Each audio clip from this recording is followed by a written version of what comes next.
Assalamualaikum warahmatullahi wabarakatuh. Selamat siang semua.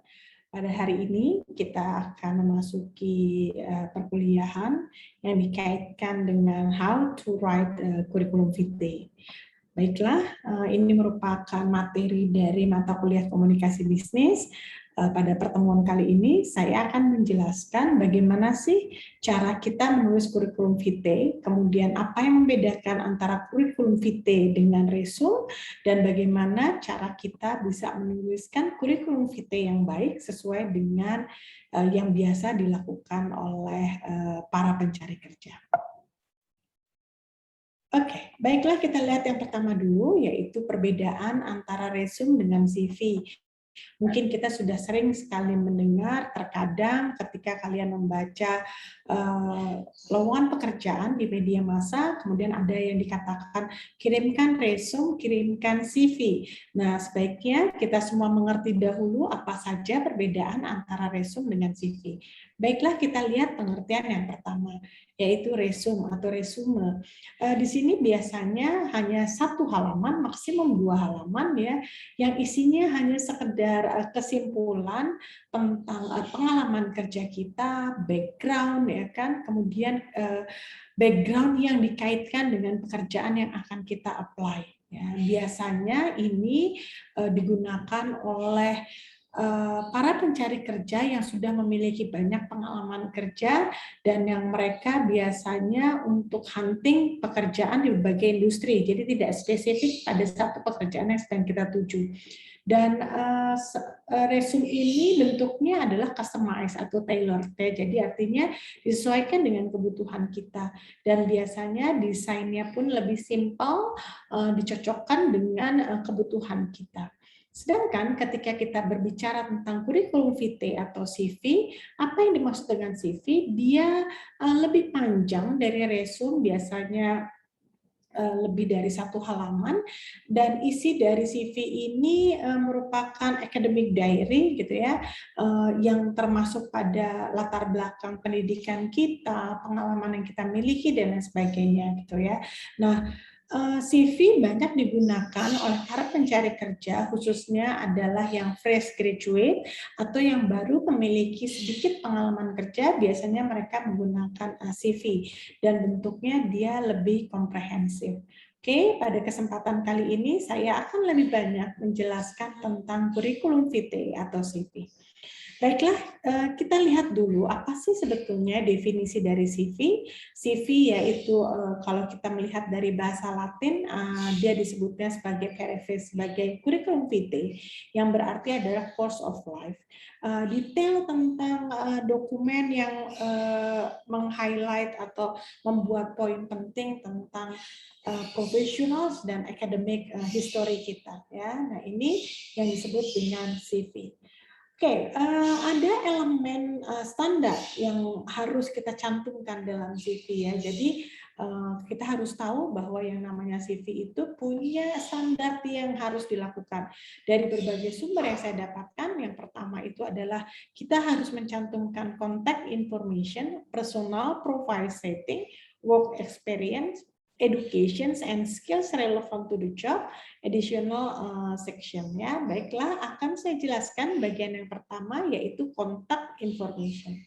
What is the contact information? Ini di sini intinya adalah kita harus hati-hati karena ini merupakan informasi pertama yang dilihat oleh perusahaan. Informasi pertama yang dibaca oleh HR ya. Jadi kita harus mencantumkan full name. Jadi nggak boleh nickname, nggak boleh nama panggilan, nggak boleh panggilan disingkat-singkat gitu namanya, tidak boleh. Sebaiknya kita mencantumkan full name kita. First name, middle name, last name atau nama family ya. Nah, ini kita harus hati-hati tergantung beberapa negara seperti di Indonesia, kita pasti mencantumkannya first name dulu. Kemudian baru last name gitu ya. Nah, jadi full name, cantumkan full name. Ada 2 yang bisa kita ikuti. Ada beberapa referensi yang menyatakan sebaiknya kita tidak usah mencantumkan gelar gitu ya. Jadi cukup nama lengkap kita. Tapi ada beberapa referensi lain juga yang sebaiknya mencantumkan gelar. gelar. Berdasarkan pengalaman saya, itu semua tergantung pada jenis pekerjaan kita.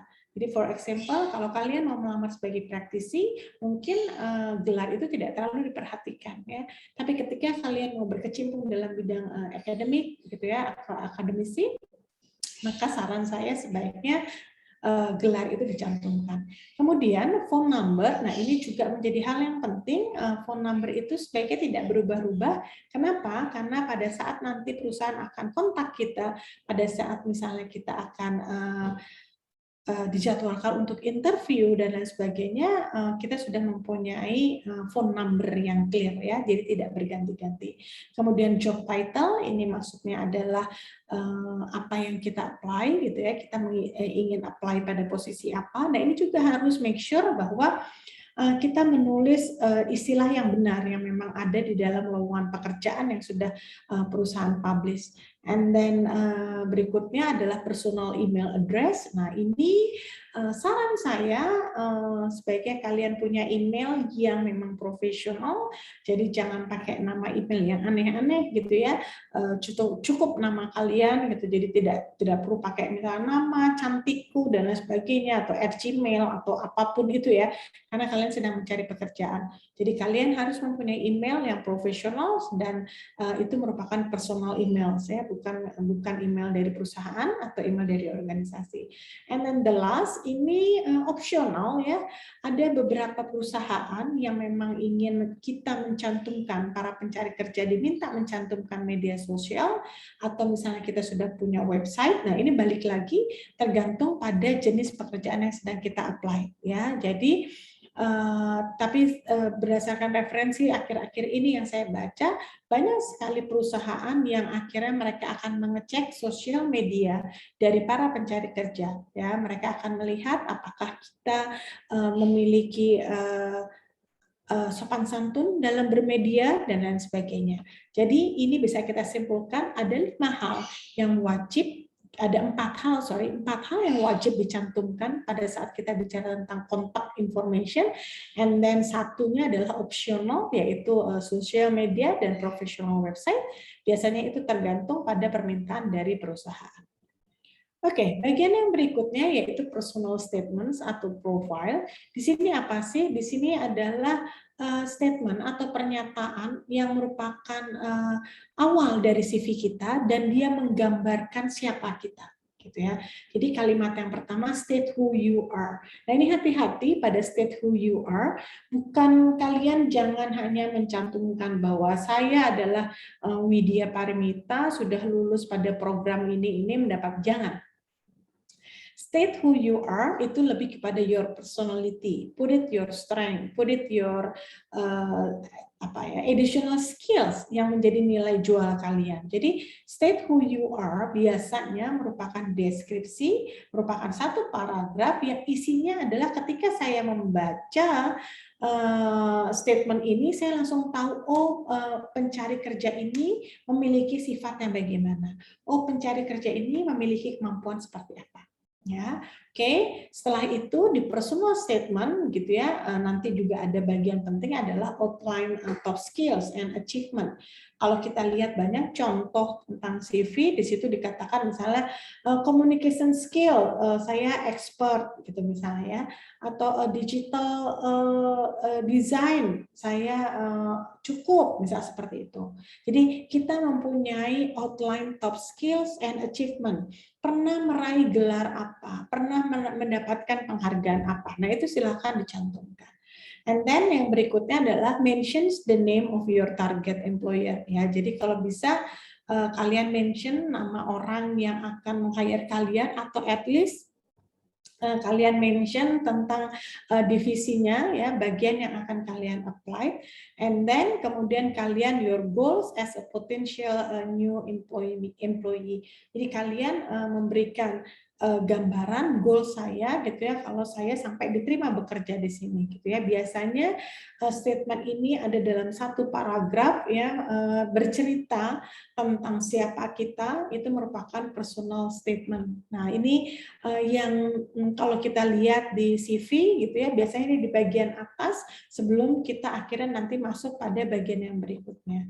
Bagian yang berikutnya yaitu work experience. Di sini menceritakan tentang title of the role, company with city or state, dates of employment, points outlining your responsibility. Oke.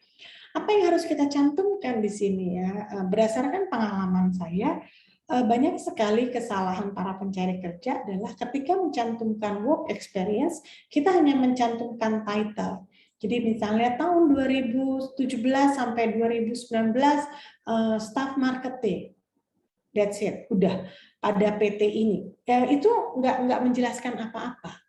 Yang harus dijelaskan adalah points outlines your responsibility. Jadi setelah kita nulis misalnya 2017 sampai 2019 saya staff marketing. What is your responsibility? Tulis di situ.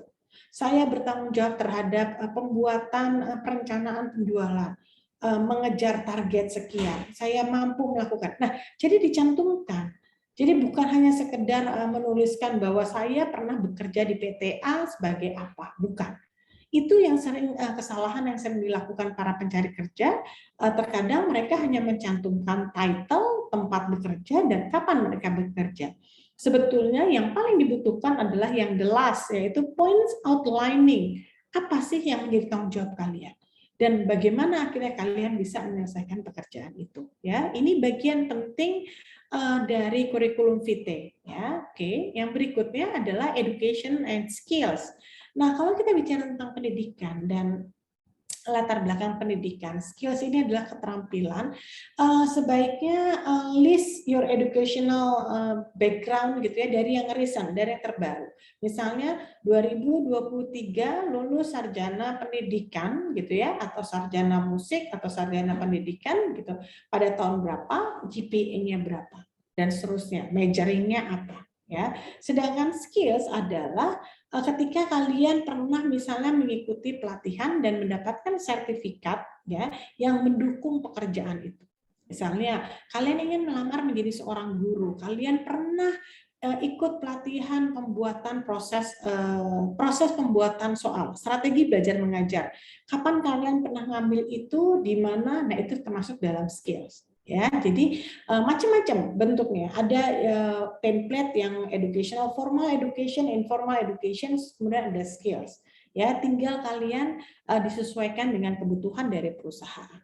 Oke, number 5 yang the last adalah additional sections. Di sini biasanya kita menyampaikan sesuatu yang menurut kita membuat perusahaan itu tertarik ya, bisa dari hobi, bisa kita pernah publikasi, bisa kita pernah bedakan professional certification ya sama yang skills.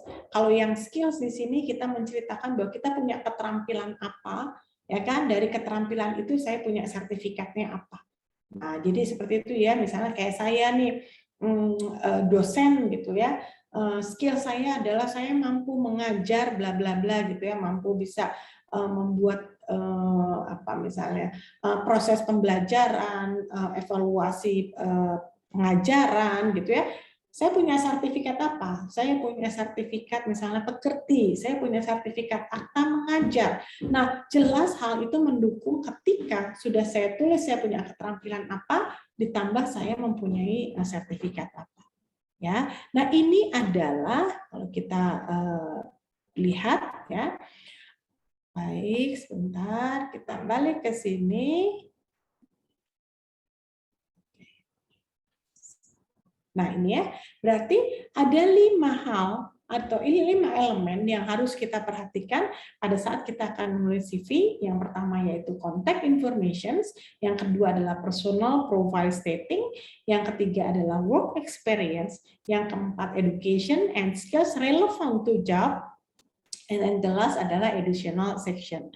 Nah, saya rasa inilah yang harus kalian perhatikan. Kalian bisa mencari berbagai referensi yang dikaitkan dengan contoh-contoh dari CV, ya, dan ini akan menjadi tugas pertama kalian untuk mengerjakan tugas, yaitu membuat CV disesuaikan dengan lowongan pekerjaan yang akan kalian apply. Ya, pada materi kali ini saya menggunakan dari berbagai referensi, ya kan, yang bisa kalian lihat.